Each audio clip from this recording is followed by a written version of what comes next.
Okay, so we're looking at question 26 to 29, the last few. We're looking here at 26. How do these lines reveal an additional motive for his destructive intentions with Othello? Now we're looking here at these lines. Now, I do love her too, not out of absolute lust, though peradventure I stand accountant for as great a sin, but partly led to die at my revenge, for that I do suspect the lusty Moor hath leaped into my seat.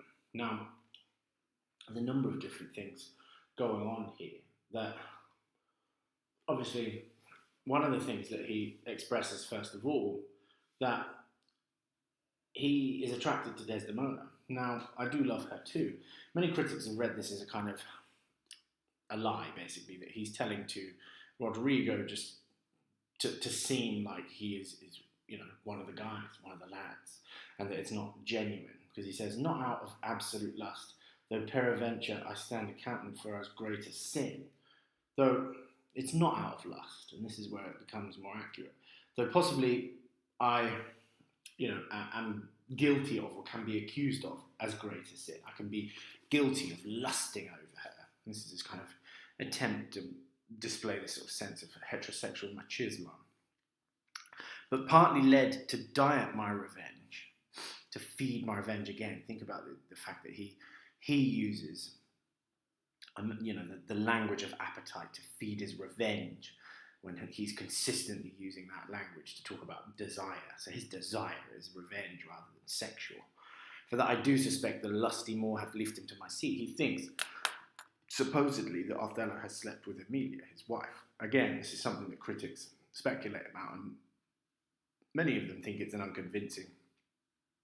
unconvincing falsity, that he doesn't really believe this. However, these lines, next to this, the thought whereof doth like a poisonous mineral gnaw my innards, and nothing can or shall content my soul till I am evened with him, wife for wife. So if he is attracted to Desdemona, it's because simply out of a desire for revenge. But of course, he doesn't really desire her. That's not the purpose of his actions. His actions are motivated by revenge, and he, instead of attempting to sleep with her himself, attempts merely to destroy both of their lives. So this segues on to question 27. How does this Iago simile explain his bilious desire for vengeance, his bile, his violent hatred? The thought whereof, he's talking about the thought of Othello sleeping with Emilia, like a poisonous mineral, gnaw my inwards.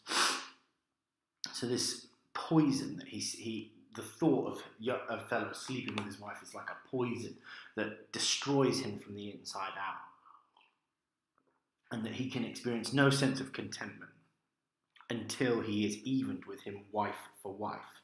Here, obviously, he continues with this lie that somehow it's going to be based on his seduction of Desdemona. But of course, what's even more ridiculous about this is he's telling this to Rodrigo. So what on earth Rodrigo is thinking, and what on earth if Rodrigo believes this, how on earth could he think at the same time that Iago has his best interests at heart when he's supposed to be supporting Rodrigo in his suit of Desdemona? So again, that's another layer of irony that's revealed in this. 28. What additional evidence for Iago's own sexual anxiety and paranoia does this line reveal? So we're looking here at this one here. This poor trash of Venice is talking about Michael Cassio, whom I trace for his quick hunting. Again, he uses this animal imagery that's seen throughout the play. He's accusing him of being a kind of simply driven by motives that are not as honourable as he likes to claim. Stand the putting on, I'll have our Michael Cassio on the hip, is up to his incitement and in his power. On the hip is actually a wrestling term, so he's talking here about actually getting him under control. Abuse him to the more in the right garb, so in the right clothing. I'll slander him in an appropriate and effective fashion. I'll get Othello to think that he's done something wrong. For I fear Cassio with my nightcap too. So here, when he says nightcap, he means wearing my pyjamas. He means, I fear Cassio's attempted seduction of my wife.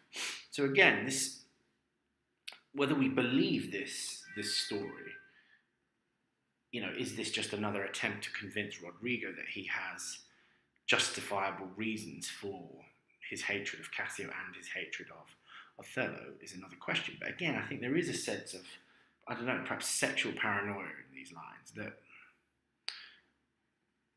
I think it goes some way to explaining the sense of hostility that he has towards bodily desire that you see in that extended garden, that garden extended metaphor in Act 1, Scene 3.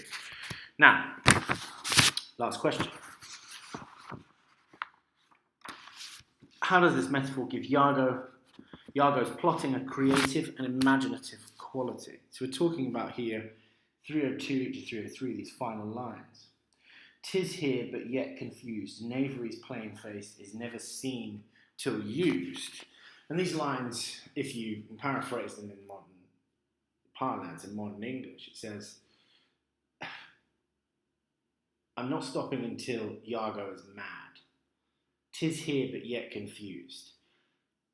I'm not sure how this will work. Knavery's plain face is never seen till used. But villains never know what they're doing until they're actually doing it. So this question of his creative and imaginative quality is that he simply trusts his creative instincts. His villainy, the precise nature of his villainy, his knavery's plain face, won't emerge until it's actually used, until it is embodied in action. So it's almost like the trusting of your instinct, playing a guitar solo, and trusting your musical instincts at the moment of joining in a particular way, or knowing how many bars of the song you're going to play for. Here, he's using his kind of interpersonal manipulative intelligence to trust that circumstances are going to unfold in such a way that is going to allow him to display his knavery, his knave's plain face. Okay.